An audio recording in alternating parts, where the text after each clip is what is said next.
Hey, John. Hey, Robert. Hey, how's it going, Chris? Not too bad. Good, good. Thanks for getting on early. Uh-huh. I am just what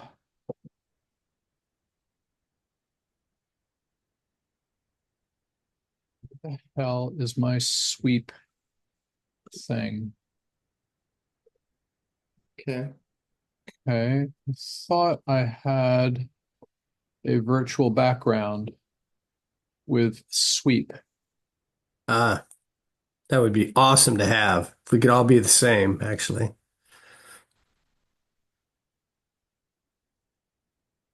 Why the hell? All right. Add image.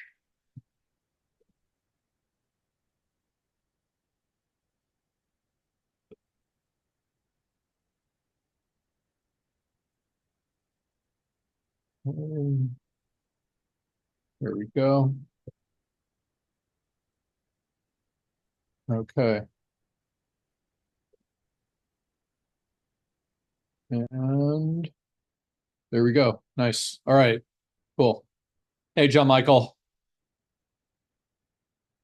Oh, okay. Can't do a video. Okay. Hi. Hi, you can't do video? No, it says that you've disabled the video. Yeah, that's what mine said. Shit. Give me 1 second here. Hey, you got a haircut. Which one? Which one?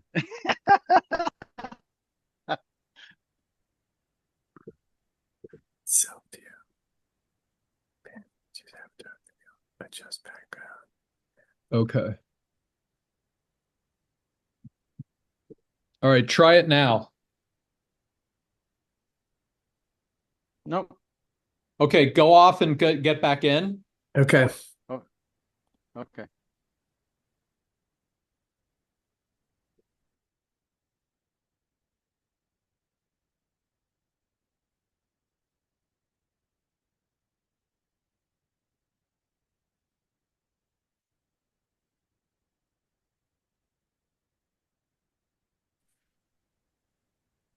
It still says you cannot start your video because the host has stopped it. Okay, hold on. Let me see. Cannot start video because the host has stopped it. All right. Try now.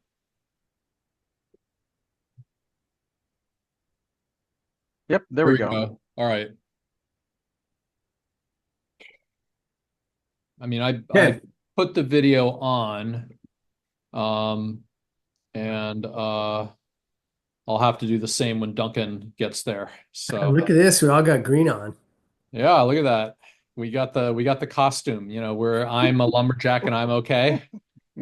I sleep all night and I work all day. I go to work, I cut down trees, I go to the lavatory. No? Mine Anyone? is mine is actually more blue. I don't have much green, but it comes Does it? up It really? green. Yeah, it does really show up green. Like you guys look Hmm. like you're wearing the same shirt. Yeah, I think it's because Okay, of we the got the background. memo. Yeah. What is that background, John? What is it? It's a Hmm. pool. It's a Does it all. wonderful pool. Okay, so Duncan Is unbeknownst to me is had a 1:30. So delayed. I'm gonna Yeah, have he's John delayed. Michael go first. And just so I can give a quick intro, what's your main kind of topic today? What are you going to be Oh, talking about? my topic is edutainment. Edutainment. Okay, cool. Excellent. Yeah, Chris? What edutainment. is that topic as you came in? Edutainment. In other words, Edu. educational entertainment. Edutainment. Yes, Okay. and I will explain that. All right. Uh, e- my topic is really what you asked for, simply a success story around two unconventional approaches, but one or two unconventional approaches. But to be honest, I mean, it's more the conventional that where you have that success. So I think the unconventional, at least my take on it is just getting started. Yeah. Um, getting started is the unconventional approach. Right, right. Um, and I'll get some examples. And the examples I was going to use were couple of projects in Fiji, some of the stuff that I did Hmm. last year in Fiji. Oh, good. Okay. Duncan's in. Awesome.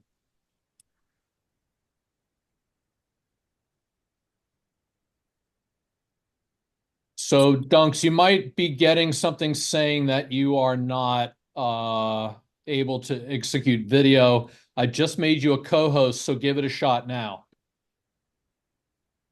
What do you mean that my camera's just not on right now? Okay, well, okay, just the other guys had trouble getting in with the camera. I've made everybody a co-host, which should allow everybody's video to be um shown. Active. I'll try my video right now. Yeah.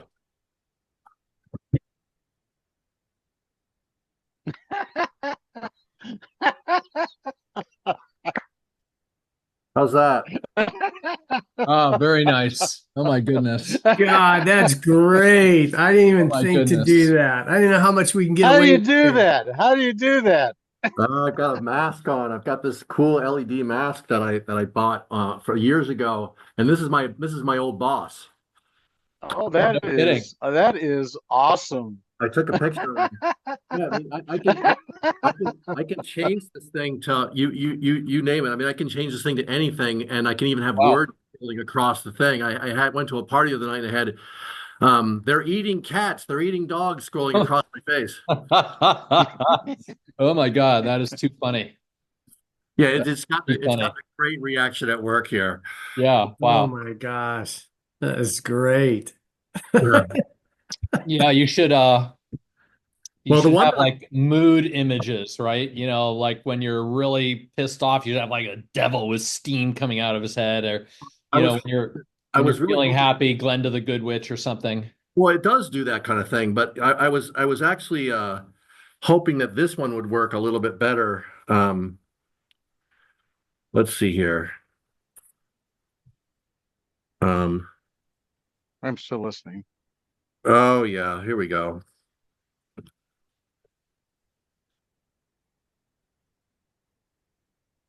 Anyway, um,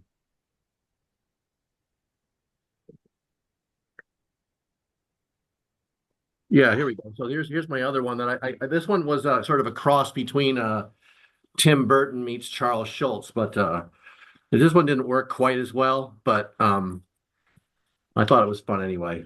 Hmm. Oh my gosh. Wow. I should put it on the bigger screen so it's easier to see, but it looks strange. Yeah, that one didn't work quite as well, but anyway, it's been a fun day. Yeah. That's awesome. Are you doing a party this weekend, or did you do one already?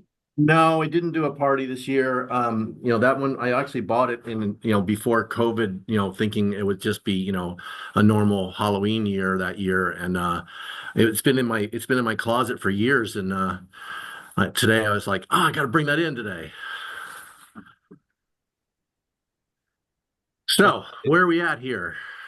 Okay, so well, just in case um we were going to have John Michael go first, but I think since you're kind of at the head of, I don't know, who do you guys want to go? Oh my goodness, it's the Jeez. creature from the Black Lagoon. It's the green guy. You look like Davy Jones. I love it. Love it, John Michael. Need a pirate hat. That's this character there Who is it? with his trash can shield. Oh, Uh, right on. interesting. Very interesting. I've never seen that The before. green guy. But that's too I Very don't cool. care about the order, Rob. I mean, whatever, wherever you want to throw me is fine. Okay. All right. What do you guys think? It's up to you. I could go. I could go second as a middle. You could have them as the bookends. You know, Well, so maybe it would be helpful since, I mean, I'm reading that the topic is three industry leaders share their experience with engaging customers and decision makers in sustainable materials management through conventional and unconventional means. You know, John Michael and Chris, can you give me sort of an overarching Reader's Digest view of what it is that you're going to be talking about, so I make sure you don't step on anybody's toes and stay within theme. Yeah, I'm sure you will not be stepping on my toes, whatsoever. yeah, mine are really some specific examples of where I was on a State Department exchange with Fiji and expanding education out there, and they had there's just a couple of examples of them trying to just do something, not necessarily unconventional, but the fact that they're doing it is unconventional, getting started. So that was my area. It wasn't real special, except it's a special place and it needs a lot of help. A lot of islands need help, but Yeah, gotcha. Okay. Okay. I put a slide deck together even, but I know we probably don't have time for that. So Yeah, and I'm sort of preparing my own personal TED talk on that's going to be an accompaniment to the book, but it's not ready for today for sure. But I'm assuming that like for instance, I was thinking about talking a little bit about how when we were in the process of closing our landfill, we wanted to try to connect with students from the local schools, and so we looked at the requirements that we were having when we closed the landfill. We had to mow the cap several times a year in order to keep the vegetation down and not let any shrubs or trees grow. And so instead of putting out a mowing contract, we looked for a sheep herd that we could put on the landfill. And then we also got permission from the state to do an alternative final cover made up of wastewater treatment plant sludge, short paper fiber, and sand, basically creating a manufactured topsoil. And then we instead of the normal conservation mix that would have been approved for the slope stability, they allowed us to add in a fairly high percentage of wildflowers into the mix. And so when we in the springtime when the kids came up for school tours, they got to see a flock of 100 sheep and then the field and the 20-acre landfill basically ablaze with wildflowers, and it was quite a hit with not only the students but the parents, because they got these cool bouquets when the kids got home from the field trip. Nice. that's cool. And is that still happening, or Well, so I mean, no, because the shepherd lost his flock, so to speak. okay? And Engaging it's obviously a very difficult business to run, and it just didn't Yep. didn't work out economically in the long haul for them. It worked out great Yeah. for us, but and there Yep. still are some wildflowers growing on the landfill every once in a while, but Okay. not like that one time. Yeah. Cool. All right. So Engaging so let me customers. just I'm sorry to interrupt, but do we have an order? Who's going first, second, third? You're going first, John Michael. I'll go second. Okay. Is that all right, Chris? Yeah, absolutely. Yeah, Okay. I'll Okay. probably draw on it. I don't. Okay, yeah. Don't Well, overthink start it. I know I want unconventionally to. and head up I at didn't conventional. see that. I see where you guys took that though, but engaging customers, so customers that Don't you worry about it. No. Don't worry about it. Everybody's yeah. got their own style and everything like that. It's up to you to do your Hmm. presentation. Okay. So as co-hosts, you all have Duncan, do you have slides? No. Okay. John Michael. Hmm. Okay. You Just saw mine, right? You saw the slide. Yeah, I did. Let Let me share a You screen popped it up. again. yeah, let me So stop we sharing. have the ability to share. Yeah, I saw that. you're all co-hosts, so you have full Yeah. functionality. Yep. Okay. You see the share? Not yet. Nah, There. yep, there it is. Okay. Perfect. Okay. Got it? Yep. All Okay. right. Yep. So I will have so basically I will give a very short introduction. Hmm. And I'll do a little bit of talking while people are getting on. We'll probably start in like 4 minutes. So like 1 minute before the webinar is, at 1:59, then we just sort of smile like idiots for a minute. And then I will do, a quick intro. And then um, just quick intro of each of you. And then while I am doing that, I will launch a very short poll for the audience, and then John Michael will take it away. And I'm just wondering, do you guys want to do so? I'm hoping that you guys will, keep it to 10 to 15 minutes each, maybe, well, closer to 15. 10. Okay. Because I'm gonna share a quick presentation about kind of what's new in Sweep. And maybe you guys can, it'll kind of be all of us talking about this the work of updating things and what we've learned. It's kind of like, a quick overview of Sweep, but also lessons learned. Um, and how we're, implementing those lessons learned in the updated standard. Okay. And Duncan, you might want to sort of talk about your experience as a pilot project and just some of the challenges that you guys have faced. That be all right? Sure. Okay. All right. So I'm gonna reshare my slide again. And okay, good. All right. So let's think here.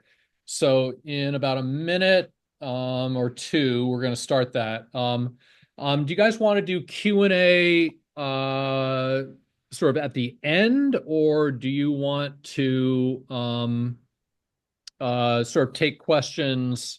You want to take everybody's questions at the end, or do you want to take questions, kind of, during? Okay, John Michael says at the end. Duncan, your thoughts? That's fine. Yeah, that's fine. Okay. Okay. So I'll tell them that we'll do questions at the end. Um, and so We just click on the start webinar when you say that's go. what I'm gonna. Yes, once I hit start webinar, we will be live. Okay. Okay. So anything you say or do will be seen by whoever is logging on. We had 35 people, 36 people sign up. We've got a lot of competition with Halloween. But I think it'll be, it'll be, whoever's meant to be here will be here. And, we will push out the video to the, we'll push out the video to our Sweep channel and everything like that, share slides, etc. So it'll get around to folks that signed up, regardless. And then anybody can you know sign up for the webinar. Okay, I'm going to go live now. So is everybody ready? Ready? Okay. Go Dodgers. That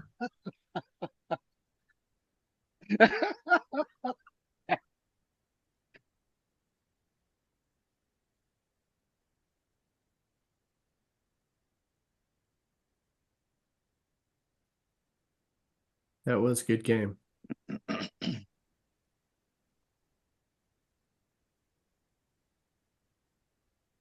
For a Red Sox fan, it was a great game.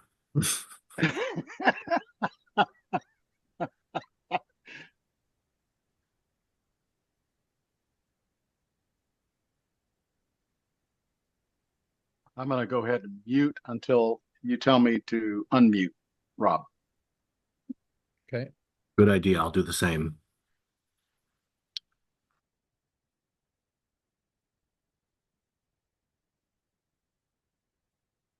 Okay, thanks for joining us for our sweet Halloween webinar called Sweet Ways to Talk Trash. And we have some very experienced waste industry experts joining us today to share some of their experience in how they've achieved extraordinary results using innovative means of engaging customers, the public, etc. While we are waiting for folks to join, we will be doing a quick poll, and please feel free to answer the poll. And then once we've got a couple minutes, once we're in a couple minutes in, then we will have John Michael Halsey Garcia, who is CEO of Semco. He's been in the waste industry for over 40 years, a former professor at Santa Monica College, and also one of the co-founders of the California Resource Recovery Association. Next up will be Duncan Watson, who is the Assistant Director of Public Works for the city of Keene in New Hampshire. And he's got some great experience as a small, rural, suburban community dealing with a multitude of waste issues. He is also a recently published author, and I hope he will talk about his new book, Everyone's Trash. And then finally, Chris Lund, Executive Vice President of GBB, which is one of the most well-known waste consultancies in the country. And he will talk about some of the innovative ways that he has gotten programs off the ground. So appreciate all of those who have answered the poll. I will reinstitute it a little bit later on so that if anyone has not answered the poll questions, they will have a chance to do so later. So looking forward to a wonderful discussion. We will have Q&A at the end. And then after Chris goes, I will just give a quick update on Sweep and what we've been up to since our last webinar. And then we will do Q&A. All right, so stopping the poll, and I am going to stop my screen, and now John Michael will take it away.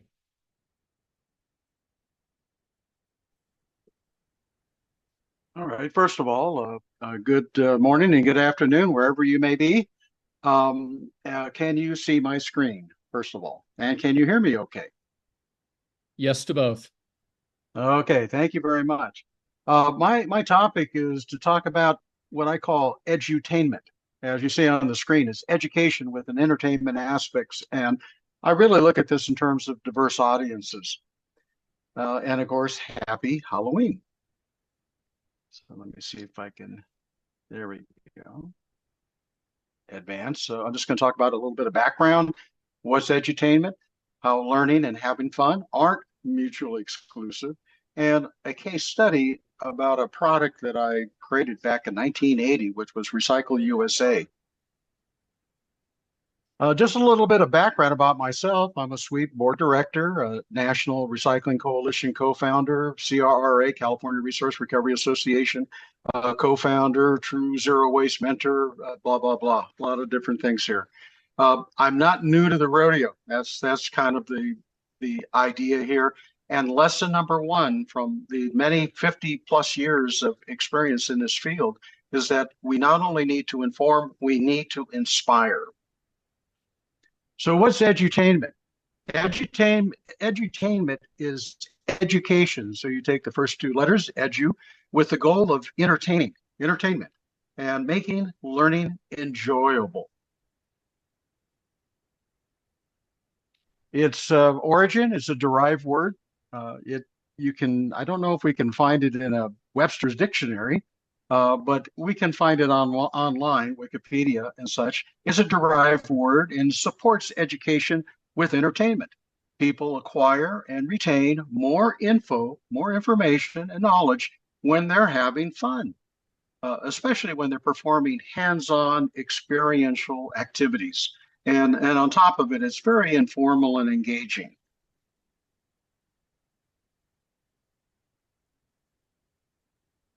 To in my time as a consultant and a practitioner of recycling and zero waste over the years, it was apparent that there were some areas that really were at a kind of a loss. There just wasn't enough product or information out there that, besides the fact that the world is collapsing and we need to get things done, we needed to get out of that type of format and get more into how can we change things without making it just a terrible thing that we have to do.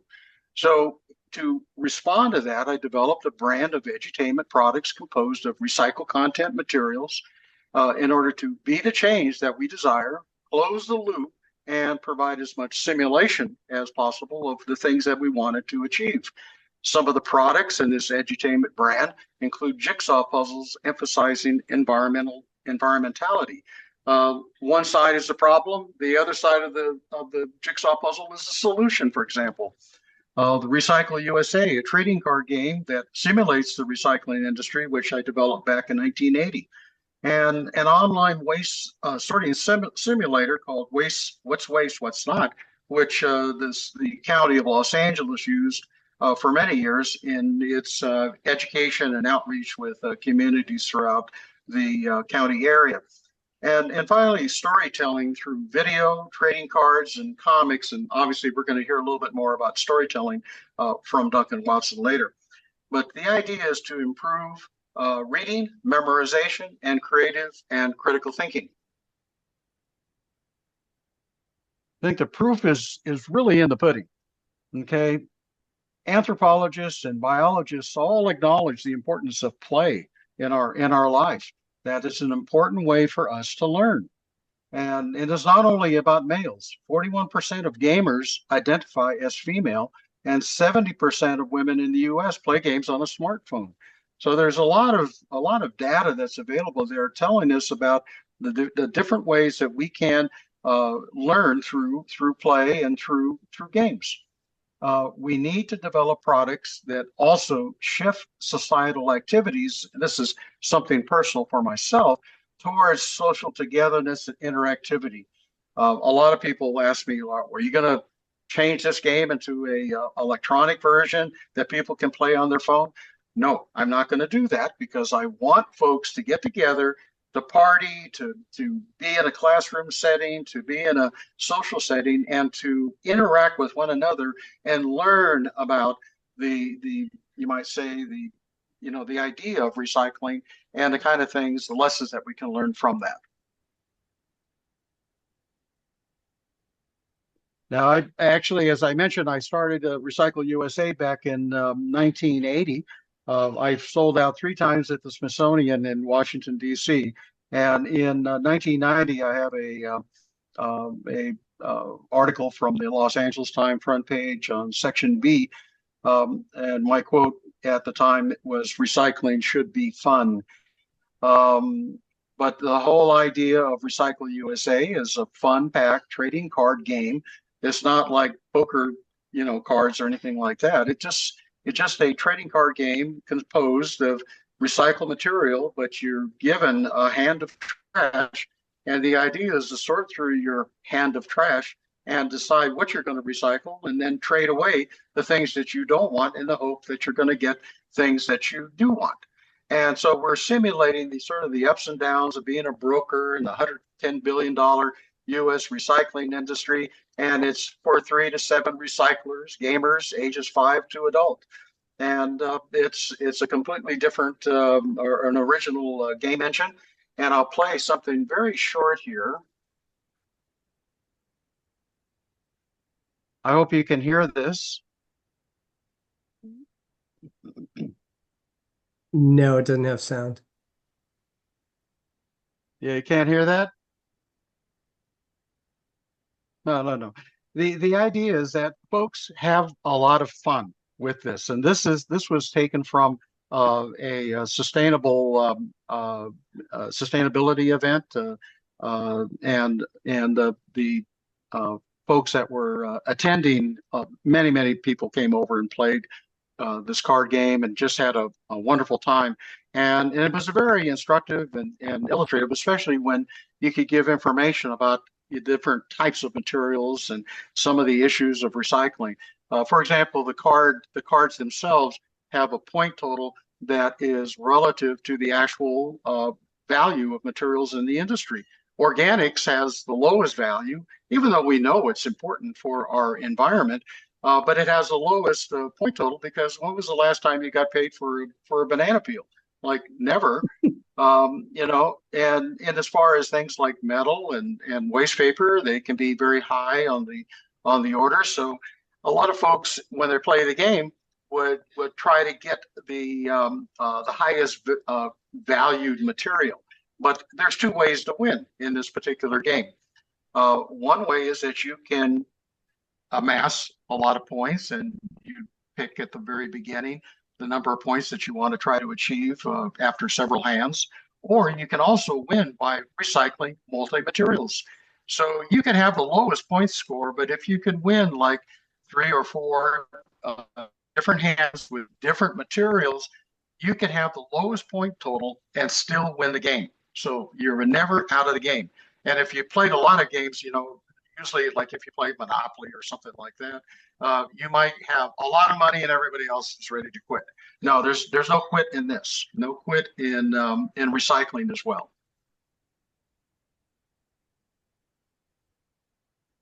So anyhow, that's my presentation. And at the end of the presentations today, we can have questions and answers about it. But thank you very much and happy Halloween. And I'll turn it back over to Rob. Okay, thanks so much, John Michael. See if you can't get that sound going, because that looked like a fun victory celebration that I think everybody would enjoy hearing. So moving on to Duncan Watson, the Assistant Director of Public Works for the City of Keene. And Duncan will tell some of the stories about his innovative ways of solving recycling problems in his 30,000 person town in southern New Hampshire. Well, thank you very much for the introduction, Rob. My name is Duncan Watson. As he said, I'm the Assistant Director of Public Works for the City of Keene, and I'm in my 32nd year with the City of Keene. I started off right fresh out of graduate school as the Solid Waste Coordinator and have worked my way up to the Assistant Public Works Director. Keene is a city in the southwest corner of New Hampshire, located about 20 miles from the border of Vermont and about 20 miles from the border of Massachusetts. We have a population of about 25,000 during the daytime. That doubles. 25,000 residents, which doubles in the daytime because we have 2 colleges located in our community: Keene State College and Antioch New England University, of which I'm a graduate of, and in large part why I'm in Keene myself. So when I was at Antioch back in the late 80s, early 90s.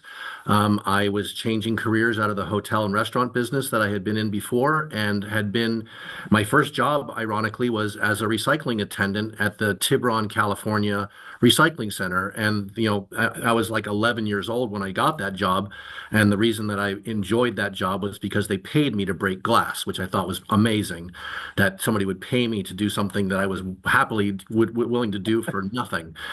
So I took, so that the impression that, that recycling even way back then made a lot of sense to me. And so it was, a seed was planted back then. And of course I got waylaid by, a move from California to New Hampshire, and other things happened in my life, and I got involved in different things. But when I was looking to change careers, I had always been interested in the recycling field and thought that I could take my business background and make a world for myself, using recycling as a way of promoting a business interest, but also with the environmental benefits associated with it.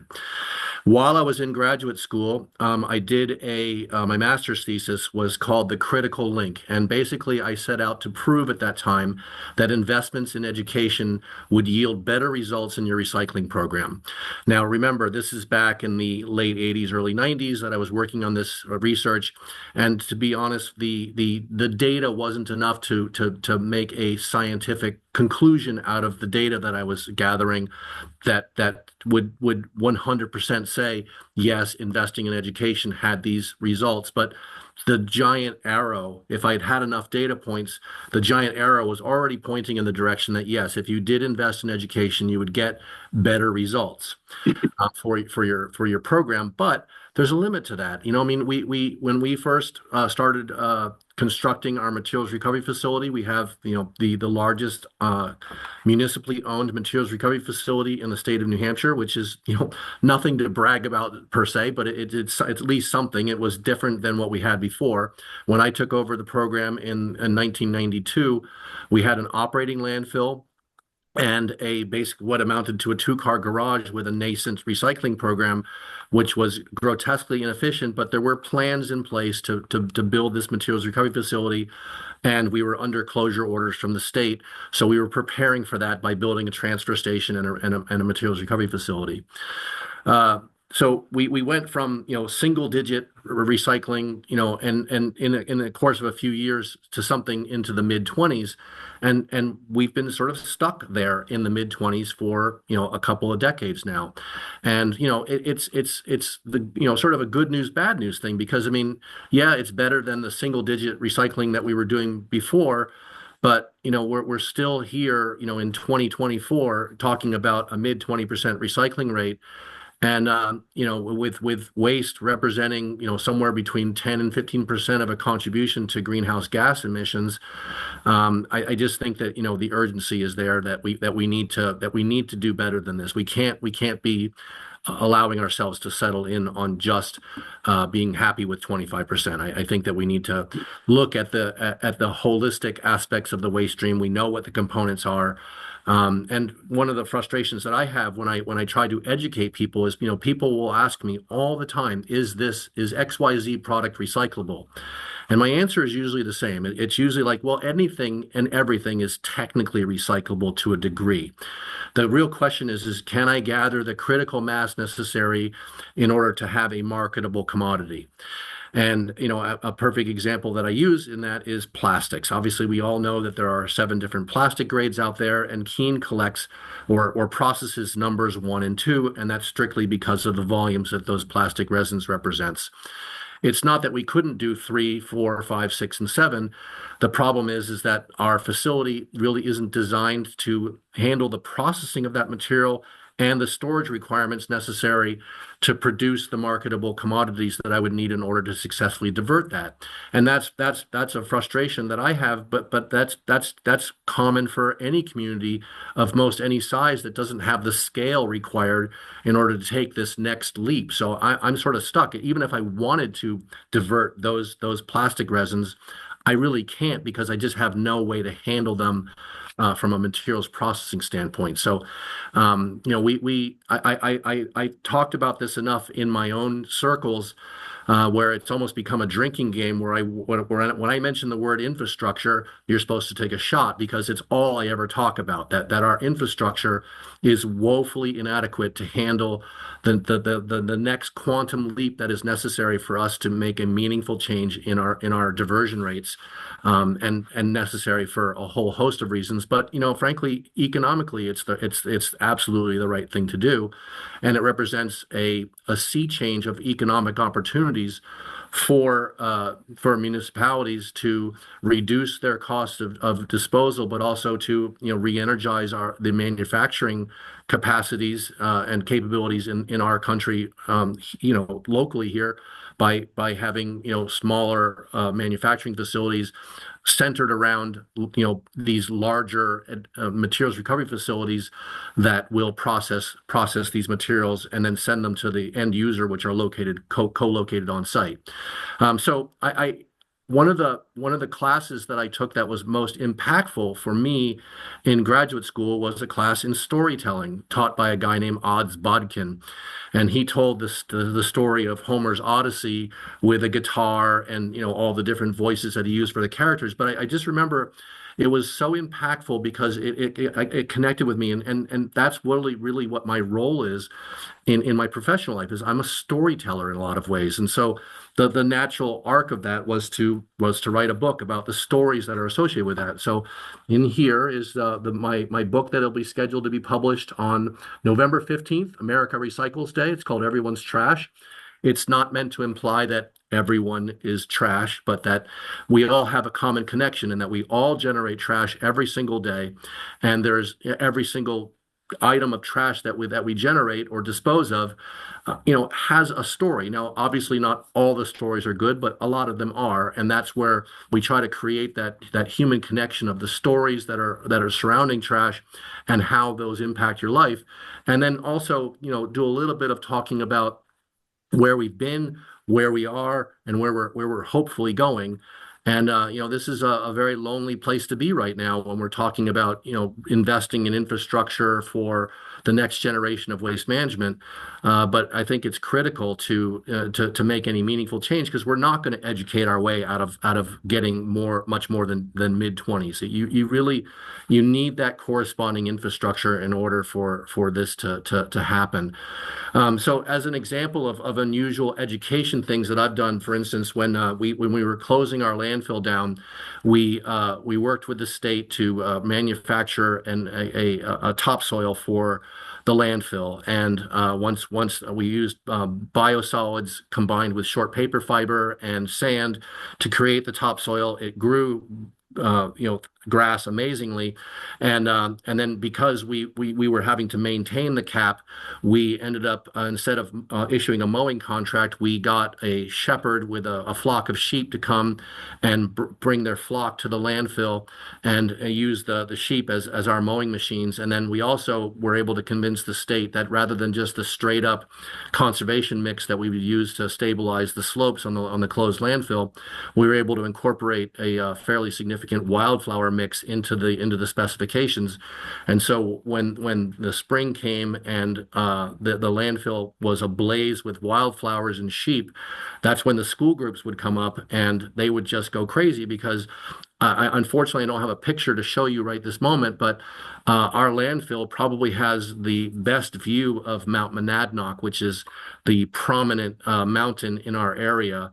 And it's actually the most climbed mountain in the world. It's surpassed recently. Mount Fuji is the most climbed mountain in the world. It's 3,300 feet. But the landfill has the best view of Mount Monadnock, and when the school groups came up, the kids would launch out onto the closed landfill and start picking wildflowers, and we got all kinds of great letters from the parents saying that they appreciated the bouquets they got, and the kids were happy and they loved the sheep, and it was a great way of connecting. We were talking about what was underneath their feet, but also showing them, what they were surrounded by. And so it was, beauty, beauty can be found in some of the most unlikely places. But I will say that, lessons learned that we've had over the years, when I first came on board to the city of Keene, we had a facility that was designed that looked like a fantastic facility, and it made some assumptions that didn't turn out to be true. We had designed the facility to be a commercial facility where 90+% of our business would be brought in by commercial haulers and commercial businesses. And that turned out to be just simply wrong. What ended up happening is because of the view, because of the services that we offered at our facility that were not available to the curbside customers, and just because of the friendly disposition of the attendants up there, we started getting, just massive amounts of individual customers coming up to do their business with us, and it really created some issues with the way that the facility was designed. In that I use the word cluster with another word attached to it, and that's what it's like every day. We have upwards of 400 to 500 people coming up to our facility every day, for a facility that was designed for less than 100. And so it's caused us some growing pains, and right now that we're at our limit. We really can't do a lot more with diverting waste and what we have, and we need to rely on this larger infrastructure that I'm hopeful I will see in my lifetime, because that's really going to be the only thing that's going to get us out of this. I'm very excited because I've got my Recycle USA card game from John Michael. So I'm gonna actually, and he sent me I got a second one as well, and I'm gonna put that as a stocking stuffer this year. So I'm sure gonna be very popular this year. But I'm happy to answer any questions during the Q&A session, and I'm very glad that you've joined us today. And I hope, and if you are interested in the book, it's available and wherever you get your books as a pre-order right now, or they'll be in stores starting November 15th. We will share a link to that in the chat. I'm going to relaunch the poll that we started. We've had a few folks join us, and I just need to find where the polls are. Here we go. Okay. And I'm going to relaunch it. All right. So oh, it's gonna clear existing poll results. All right, forget it. You guys, you snoozed, you lose.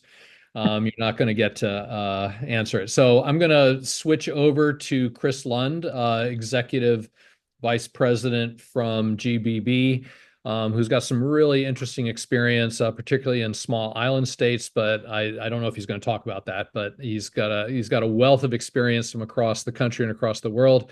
Very much looking forward to Chris's presentation. Then when Chris is done, I'll give an update to what we've been up to at Sweep, and then we'll have Q&A at the end.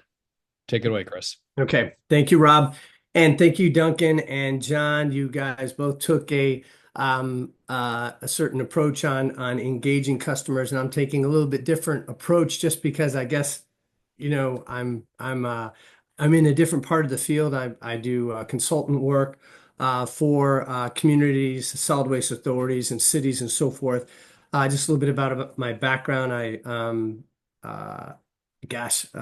Working in the environment and caring for the environment goes way back, and I think that gets ingrained sometimes. For some of us in our childhood, I had a paper route, and we always had leftover papers, and so pretty soon I was putting those in grocery bags, weighing them on a scale in my garage and stacking them up against the back garage wall and waiting till we had enough of them to put them in the station wagon and take them down to downtown Detroit, because that's where we lived at the time, and get those to a recycling center and get a few pennies, for the 500 pounds of newspaper that I might have captured over the course of the year in doing that paper route in my neighborhood. And then, of course, it was the picking up trash, picking up cans and bottles along the roadside in Michigan. There's a bottle law at the time. They had an early one, and that gets ingrained in you. And I don't know if some of you have seen these historical ads now, but the Native American Indian ads, commercials about not wasting our land, and showing these shorelines and these rivers choked with waste, and it just really resonated with me, and I think that's always been something in my background, I think. But ended up going to University of Wisconsin, Madison, got a degree in civil and environmental engineering, focus on solid waste. I thought I'd be working for EPA, but after doing a stint working for a state authority, and just there was just so much bogging down of getting things done, I decided to work in the private sector. I just felt like I could have some more impact on there, and that took me to California. Now we've all three of us have worked in California, but I started out in San Diego.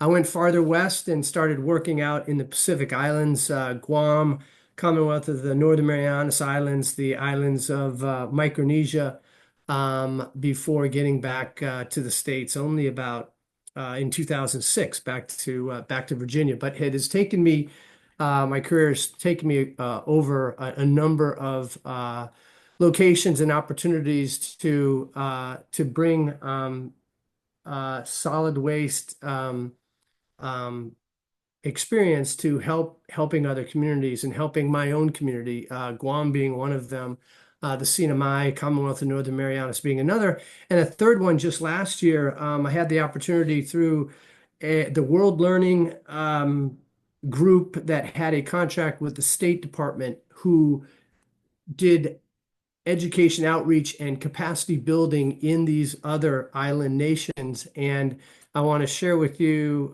we got the opportunity last year to get to the island of Fiji, the island nation of Fiji.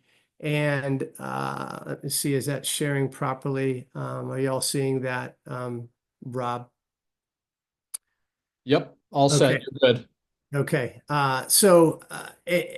And with other colleagues with experience, a variety of experience and experience in islands to help out those communities. And in those communities, sometimes it's just getting started. That's unconventional, and it rewards with success. And just a couple of examples of that.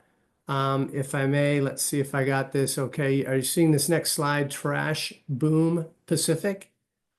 Yep, all good. Okay, project, and I mentioned the water courses. These islands just need to get started with local village opportunities where they could potentially uh, prevent waste from getting in their water courses and just getting it out, just starting to collect this. And so this Trash Boom pilot project aimed at reducing plastic and focuses on enhancing the recycling programs and developing improving waste management infrastructure. So we were out there for a week, and we went to a number of solid waste management facilities, mostly recycling and collection facilities, and where that material is collected and then sorted. This particular one was in the Nasinu Town Council, Nasinu Town, and the council collaborated with the United Nations Development Program and a local company, Bioenergy, which created this trash boom. And like a trash boom is not new. I know that there's some very successful ones that are very automated in the city of Baltimore. And this is along those lines, but it's just about getting started and empowering the local community to take this on as their own.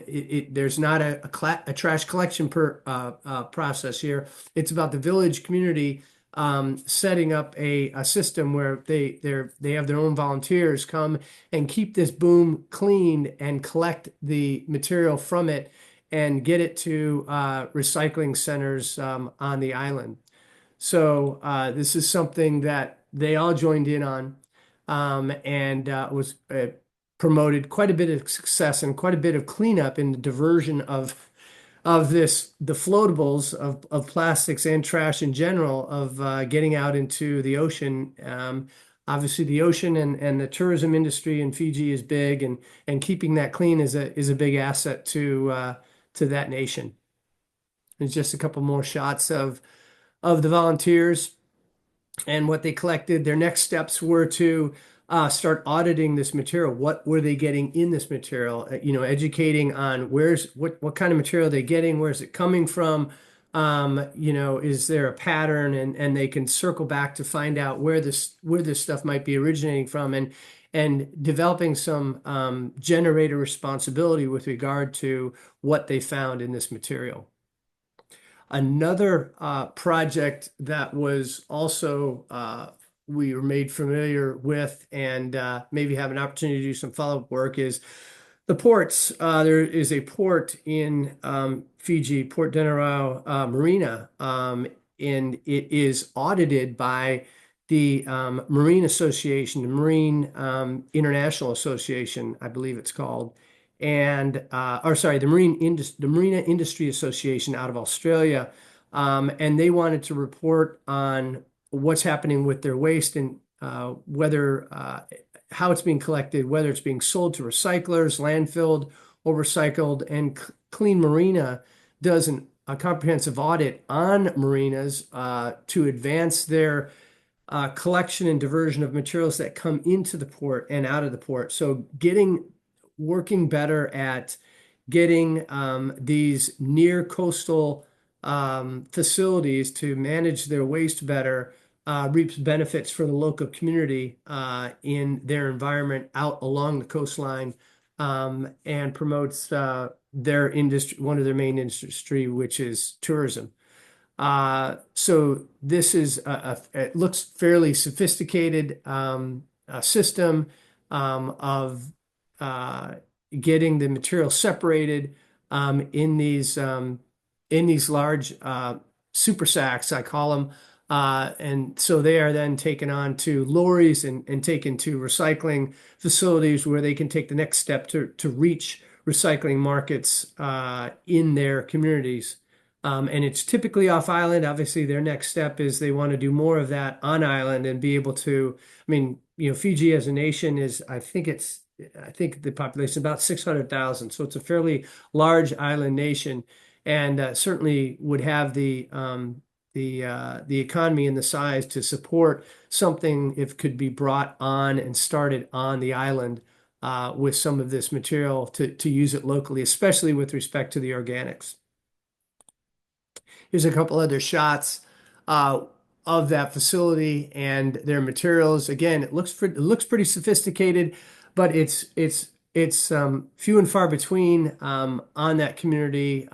They are definitely taking a lead at this port in going in the right direction with managing this waste. And so our support there was to help with some next steps in how you reach markets and reaching recycling brokers in that region and getting things shipped and having a diversity of markets so that you're not stuck with one, so you can pivot when you need to, when there's changes in receiving certain recycling materials. As you know, what happened with China and shutting their doors to recycling materials, that stuff had to find a different place, and they've readjusted those waste streams to go to Korea, to go to India and Singapore and the like. Some of the challenges, limitations, these may sound very familiar. Meeting project expectations given the priority of the waste management issues as an environmental issue is cross-cuts other social political issues.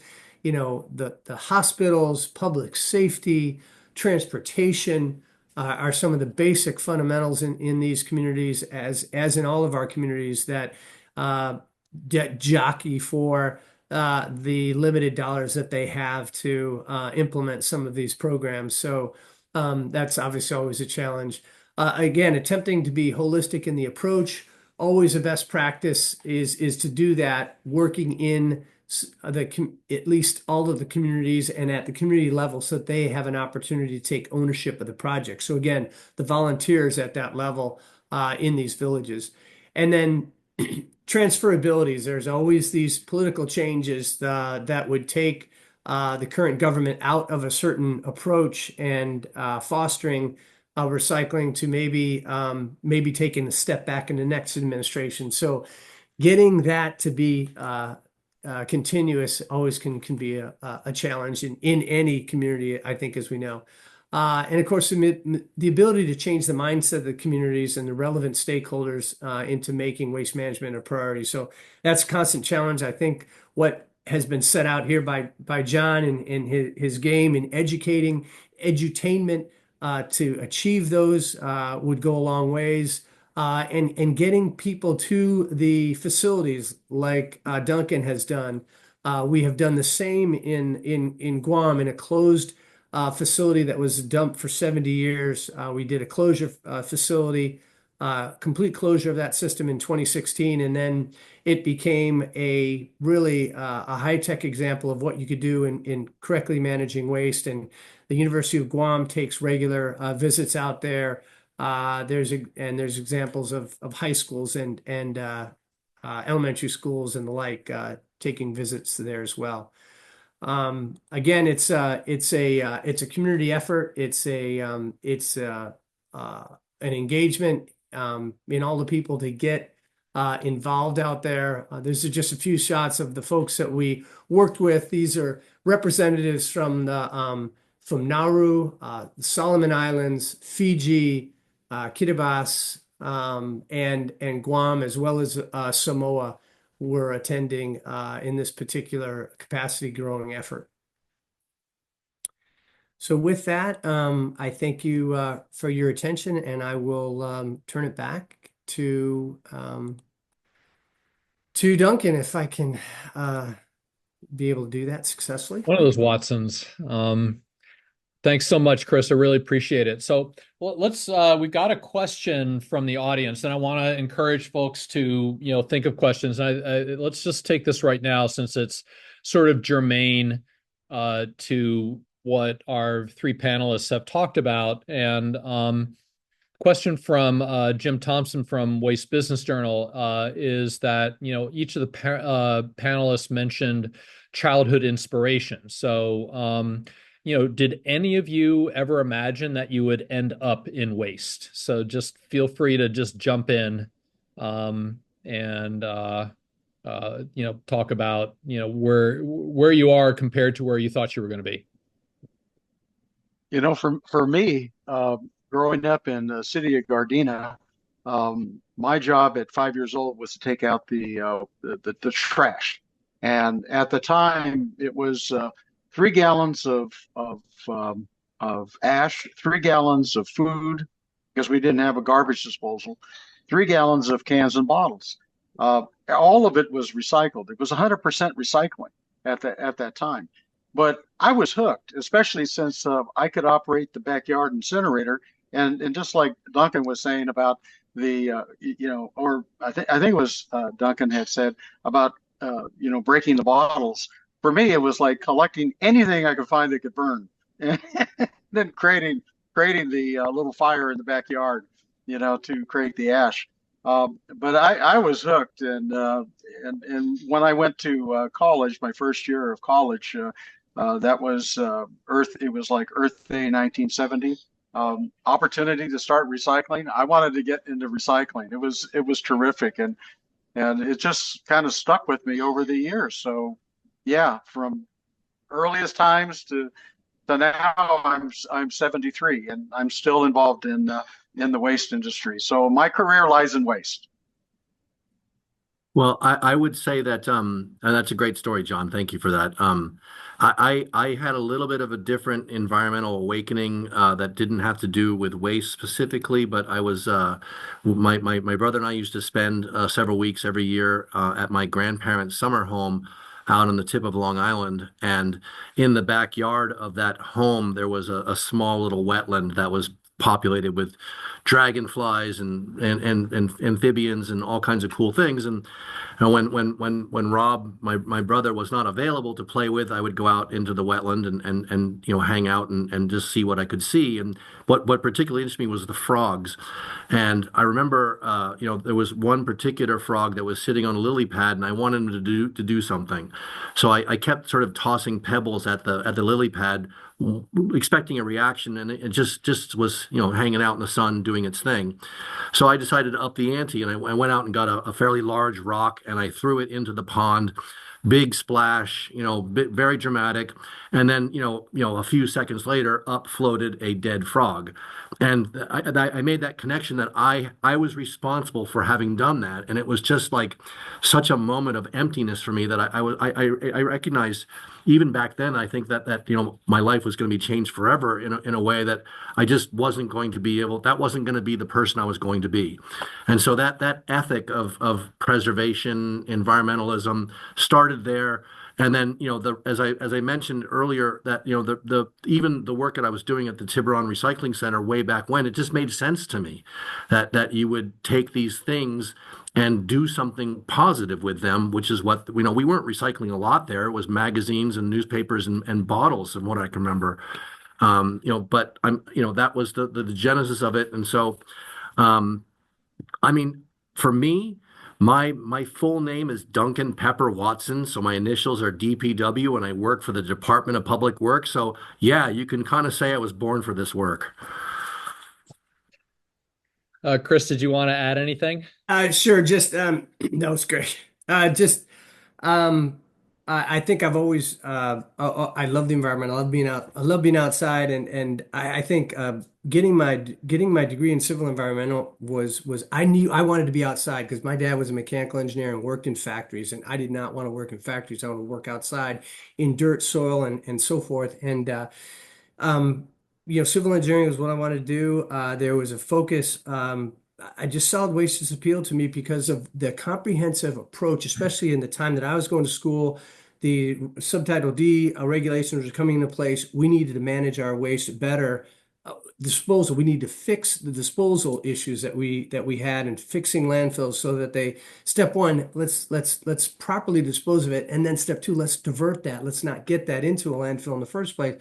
But it was a very comprehensive program, and I always wanted to be doing solid waste work because of its comprehensive approach in using my skills and helping the environment. Great, thanks so much.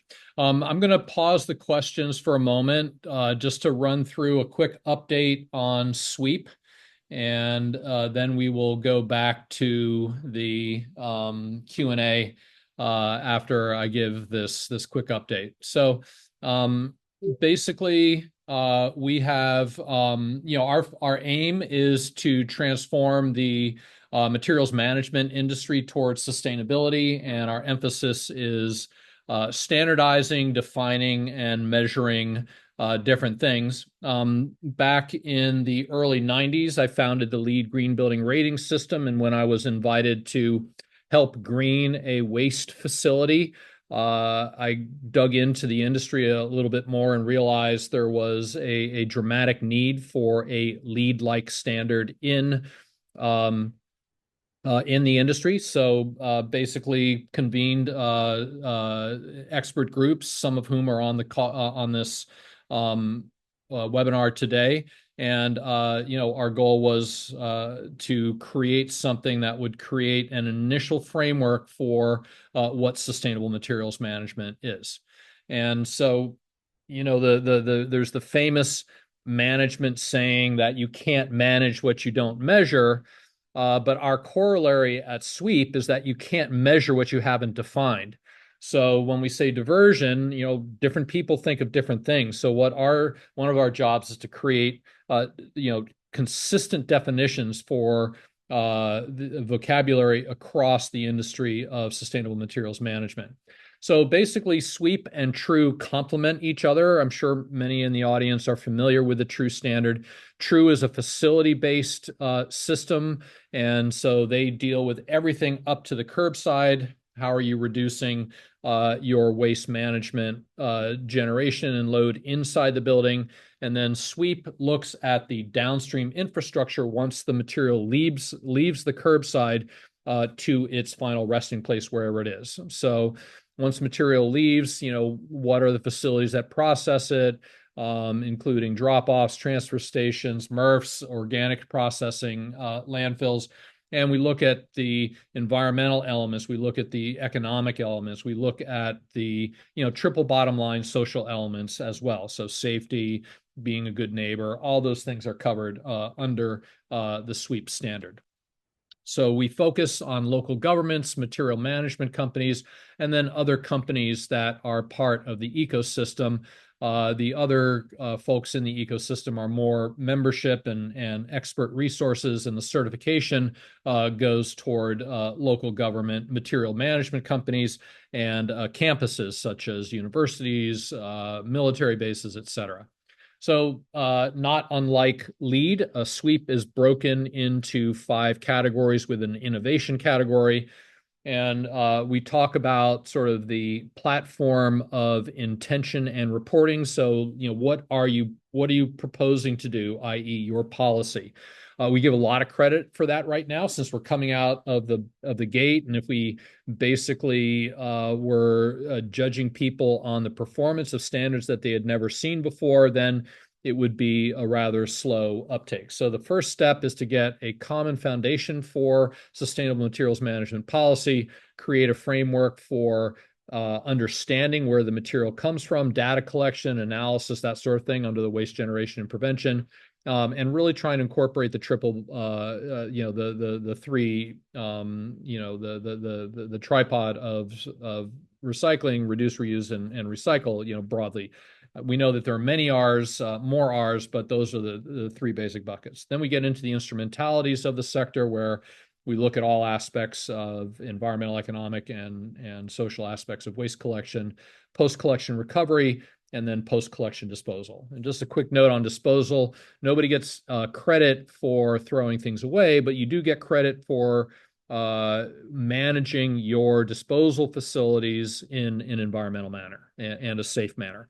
And then we have an innovation credit where, for exemplary performance or things that we haven't thought of, you get credit, or with cooperating between different, local governments and industry players. Cooperation also brings you points. Like LEED, we have various categories for certification: silver, gold, platinum, etc. And we have three products. One is being piloted, Sweep Plus, which is aimed at the top quartile. Sweep will be aimed at the mid-market, the 25th to the 75th percentile. And then Sweep Zero is a leadership standard, which will be either your zero or not. And that is those Sweep and Sweep Zero are standards to come. So in the standard, originally last time we had a webinar not long ago, and as a result of the pilot, we realized that we had sort of integrated both the local government and industry standard. The original thinking was that, well, if we had one book, then we wouldn't have to publish two books and save trees and stuff like that. And then we realized, what are we doing publishing at all? And why are we burdening either waste industry applicants for certification or local government applicants for certification or campus applicants for certification? Why are we burdening them with the requirements for elements that aren't applicable to them? So we decided to, after consolidating all of these things into one standard, we now are in the process of pulling them apart so that only credits that apply to you as a local government, a waste management industry company, or a campus are in that standard for you. And we are creating a library of credits to allow industry verticals. Like if you're only doing hauling, you would look at your policy, you would look at your data collection, and then you would look at your solid waste collection credits, and that would form the basis of your certification. So you're not involved with recovery, you're not involved with disposal directly, so those don't apply to you. So we don't need you to look at a standard that has these things and say, what am I supposed to do with that, right? And similar situation for MRFs, composters, et cetera. So one of the benefits of this is that the standard is smaller. It was a 150-page standard, and a lot of people would look at that and say, you want me to do what? And so this cuts out quite a bit. And, we think this will be a little bit more user-friendly. And we modified reciprocity, where basically if data is shared between either the industry participant under contract with the local government, then they both parties get credit. They get one party, whoever is applying for credit or applying for certification, gets the performance credit, while the other party, if they choose to certify, would get cooperation credit, essentially. We've also added several elements to the innovation section, which allows expanded abilities to increase your point total without raising the denominator, which is the basis of the certification. And again, just focusing all of the credits on what the actual activities of the certification applicant are doing. When we first launched this, the original theory of change was that the local government as the primary focus of the industry, would have a great deal of market power to control through contracting and other things what their service providers did. We learned very directly and heard very loudly from some of our local government pilots that this was not the case, and they were being held to performance for things that they didn't really have direct control over. And one of the things we did learn in lead was that few things make people upset quicker and faster, more quickly than asking them to or grading them on performance that they don't have any control over. So what this means is that in each of the standards, and we also took a really hard look at the applicability of the credits. Initially it's seemed like a good idea at the time that certain things were applicable, but in fact they weren't. So now what we have for each of the standards are fewer points, or more points for fewer credits.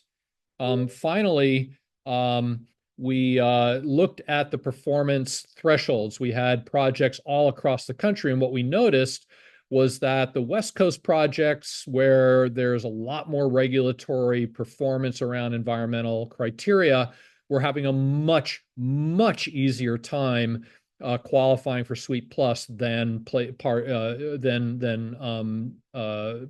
applicants from other parts of the country. So we realized that we had set the bar too high. So we're in the process of making the bar more achievable so that the entire top quartile of the market can participate. And we're also looking at minimizing any busy work. We're improving calculators so that people know exactly what they need to do and get the ability to step through it.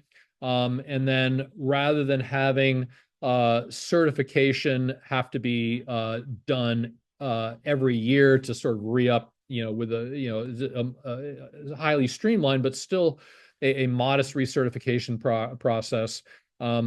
Based on feedback, we realized that what we needed to do was allow the certification to last for 3 years and then have attestations basically saying, very little has changed, and also reducing the recertification fees. So those are all the important changes that have come out.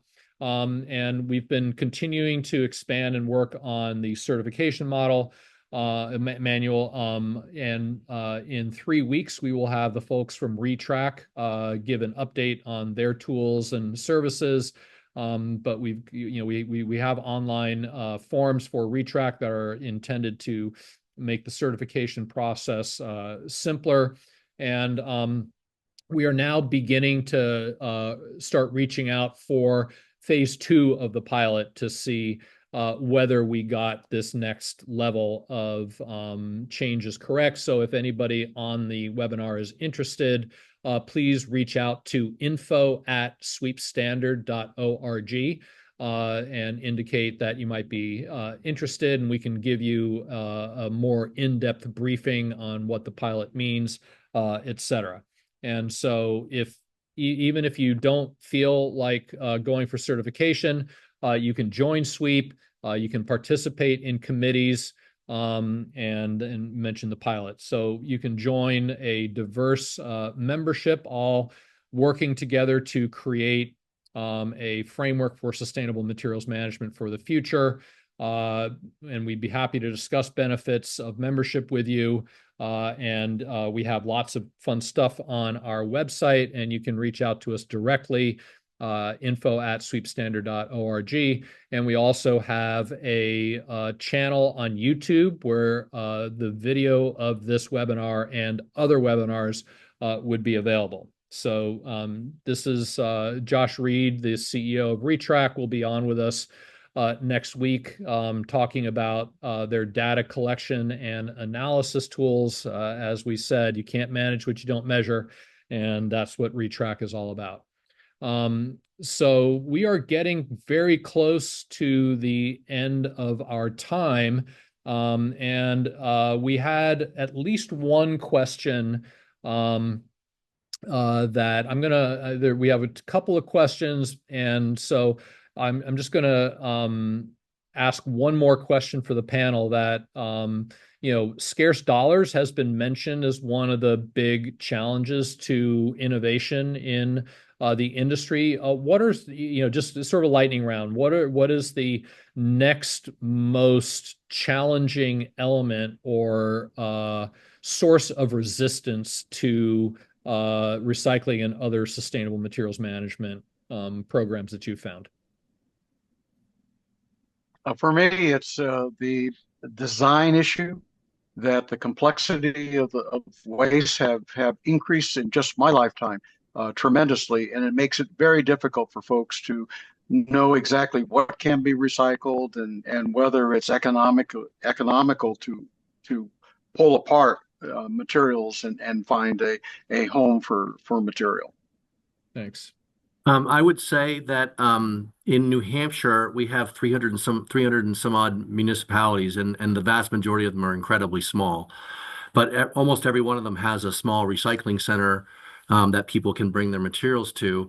And some of these recycling centers that are small and local, end up taking some very strange things that for as part of their diversion. But what people in those communities who are leading those programs do not understand is the scale issue. When you start to get much more stuff coming in, these diversion rates that they achieve in these small towns are not achievable in the larger communities, and so it creates a false sense of the ability to divert. And again, ready to take your shot. It's because we lack the proper infrastructure. Thanks, Uh, Chris. For me, it's because it's communities. A lot of these are solid waste authorities that have 14 communities. It's 3 cities and 5 counties, 9 counties, and they're together on certain things, but they're not together on allowing that authority to take over that so that they can reap the benefits of that economic scalability for recycling. And they can't get beyond themselves. These individual councils can't get beyond themselves on letting go of some of that authority. And I think if you go back to education and you educate them about it and educate them the value of it, you'll get them there. But I think the biggest thing is that inertia that everyone wants to manage theirs and they don't want someone else managing theirs. They want to, handle it themselves. And, you can't, you need to scale up. You need to work together. Yeah, that's great. Okay, Well, this is that's a great point, Chris. And I just would just add that one of the things that I have realized that I live in a small town, one of those small towns, and my local recycling center could not possibly be justified economically, no matter how you twisted yourself into a pretzel. And if you were just a hard cold analyst, you would say shut it down. It makes no sense. It just make it a transfer station and stop doing all these recycling activities that you're doing. Bundle up the stuff and send it to a real processing facility. But what I think that misses is the importance of that gathering spot for the community to be a social hub. And so, I'm definitely not in favor of shutting down these small facilities, but to your point, Chris, and edutainment, education is critical in that sense, because it isn't just about diverting waste at these facilities. There's other things that benefit the community, and so they should be kept alive and well. excellent. Well, this has been very stimulating. I hope all the brain power that this panel has generated makes everybody hungry for a little sugar. Good luck trick-or-treating today. May you get lots of chocolate and other yummy things. And we will hopefully see you all next time, November 21st, for retrack. And again, I want to thank our panelists, Chris, John, Duncan. Wonderful sharing your experiences. Been very valuable. Thank you so much. And thanks for attending. Bye-bye. Thanks, Rob.